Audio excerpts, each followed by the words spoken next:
આ વિડીયોમાં હું જીરવલ ગામથી પ્રાથમિક શાળા સુધીનો આખો રસ્તો બતાવી રહ્યો છું. આ એક માત્ર રસ્તાનો વિડીયો નથી, પરંતુ વર્ષો સુધી ચાલી રહેલી એક ગંભીર સમસ્યા હકીકત છે. આજે પણ બાળકોને શિક્ષણ મેળવવા માટે કેવી પરિસ્થિતિમાંથી પસાર થવું પડે છે તે આ વિડીયો સ્પષ્ટ રીતે દર્શાવે છે. જીરવલ ગામમાં ધોરણ 1 થી 8 સુધીના માસૂમ બાળકોને આજે પણ પ્રાથમિક શાળાએ જવા માટે પાકો રસ્તો નથી. જીરવલ બરડા ફળિયામાં આવેલી પ્રાથમિક શાળાની શરૂઆત ઈસવીસન 1993માં થઈ હતી. આજે 2026 છે, એટલે કે 33 વર્ષ વીતી ગયા, છતાં શાળા સુધી માત્ર 2 કિલોમીટરનો રસ્તો આજે પણ બન્યો નથી.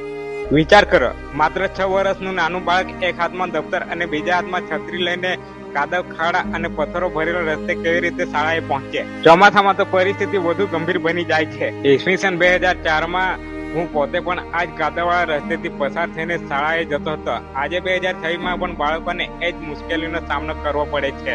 એટલે કે 3 પેઢીઓ બદલાઈ ગઈ, સરકારો બદલાઈ ગઈ, પરંતુ જીરવલનો રસ્તો બદલાયો નથી. આટલા વર્ષો બાદ પણ પ્રશાસન અને સરકાર દ્વારા આ ગંભીર સમસ્યા તરફ પૂરતું ધ્યાન આપવામાં આવ્યું નથી. સરકાર પાસે આ રસ્તો બનાવવા માટે સમય નથી, તે પછી 33 વર્ષ પણ ઓછા પડ્યા.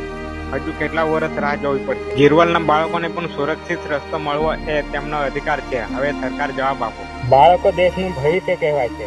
દેશના વિકાસની શરૂઆત શિક્ષણથી થાય છે. જો બાળકોને શાળાએ જવા માટે જ આટલી મુશ્કેલીઓનો સામનો કરવો પડે તો આપણે ઉજ્જવળ ભવિષ્યની કેવી રીતે આશા રાખી શકીએ?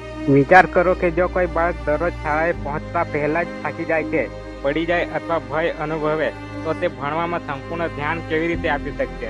સારા શિક્ષણ માટે માત્ર સારી શાળા પૂરતી નથી, પરંતુ શાળા સુધી સુરક્ષિત રસ્તો પહોંચવાની સુવિધા પણ એટલી જ જરૂરી છે. આ વિડીયો કોઈ વ્યક્તિ કે પક્ષની ટીકા કરવા માટે બનાવવામાં આવ્યા નથી. આ વિડીયોનો હેતુ માત્ર એક વાસ્તવિક પરિસ્થિતિ સૌની સામે મૂકવાનો છે. ગામના લોકો વર્ષોથી આ સમસ્યાનો ઉકેલ માંગે છે. બાળકો માટે માત્ર એક સારો અને સુરક્ષિત રસ્તો માંગવો કોઈ મોટી માંગ નથી, આ તો તેમનો મૂળભૂત અધિકાર છે. જો વિકાસની વાત સાચા અર્થમાં કરવી હોય તો તેની શરૂઆત ગામના બાળકોના શિક્ષણથી થવી જોઈએ. રસ્તો બનશે તો બાળકો નિયમિત શાળાએ જઈ શકશે, તેમનો સમય બચશે, અકસ્માતનું જોખમ ઘટશે અને તેમનું ભવિષ્ય વધુ ઉજ્જવળ બનશે. બાળકો દેશનું ભવિષ્ય છે. તેમના ભવિષ્યનો રસ્તો સરળ બનાવવો એ આપણી સૌની જવાબદારી છે. જીરવલ ગામના બાળકો પણ સુરક્ષિત રસ્તો અને સારું શિક્ષણ મળવું જ જોઈએ. જો તમને પણ લાગે છે કે બાળકોને શાળાએ જવા માટે સારો રસ્તો મળવો જ જોઈએ, તો આ વિડીયો વધુમાં વધુ લોકો સુધી પહોંચાડો. સંબંધિત અધિકારીઓ સુધી આ અવાજ પહોંચાડવામાં આપનો સહયોગ ખૂબ જ મહત્વનો છે. જીરવલ ગામના રસ્તાની વ્યવસ્થા, વિકાસના દાવા વચ્ચે સંઘર્ષમય જીવન. જીરવલ ગામ એનું જીવંત ઉદાહરણ છે. અહીંનો રસ્તો માત્ર ખરાબ નથી, પરંતુ ગામના લોકોની જીવન, આરોગ્ય, શિક્ષણ, રોજગાર અને ભવિષ્ય માટે ગંભીર સમસ્યા બની ગયો છે. ઘણા લોકો રોજ મજૂરી કરીને પોતાનું પરિવારનું ગુજરાન ચલાવે છે, પરંતુ ગામ સુધીનો રસ્તો એટલો બિસ્માર છે કે સમયસર કામ પર પહોંચવું મુશ્કેલી બની જાય છે. વરસાદી મોસમમાં કાદવ, પાણી અને મોટા ખાડાઓ કારણે ગામના ગરીબ પરિવારો માટે સૌથી વધુ પીડાદાયક બાબત સરકારી અનાજની છે. સરકાર ગરીબોને અનાજ આપે છે, પરંતુ કંટ્રોલમાંથી મળતું સરકારી અનાજ ગામ સુધી પહોંચાડવા માટે યોગ્ય રસ્તો નથી. ખરાબ રસ્તાને કારણે વાહનો ગામ સુધી આવવા તૈયાર થતા નથી. પરિણામે ગામના લોકો પોતાનું હકનું અનાજ માથા પર મૂકીને અંદાજે 3 કિલોમીટર સુધી ઊંચકીને લાવવું પડે છે.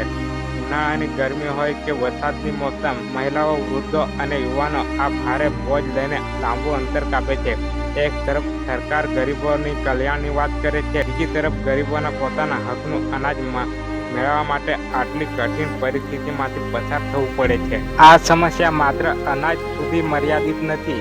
ગામમાં કોઈ વ્યક્તિ અચાનક બીમાર પડી જાય, અકસ્માત થાય અથવા ગર્ભવતી મહિલાને તાત્કાલિક હોસ્પિટલમાં લઈ જવાની જરૂર પડે, ત્યારે ખરાબ રસ્તો જીવલેણ બની શકે છે.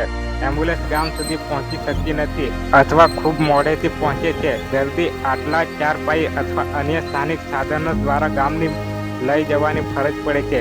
સારવારમાં થતો દરેક મિનિટનો વિલંબ દર્દીની સ્થિતિ વધુ ગંભીર બનાવી શકે છે. જીવનનો આ રોડ આખો ખરાબ થઈ ગયો છે. અહીંથી પાણી જવાનો રસ્તો થઈ ગયો છે. ગાડી અહીંથી ઉતરે નહીં, બહુ બધી પ્રોબ્લેમ આવે છે. રસ્તામાં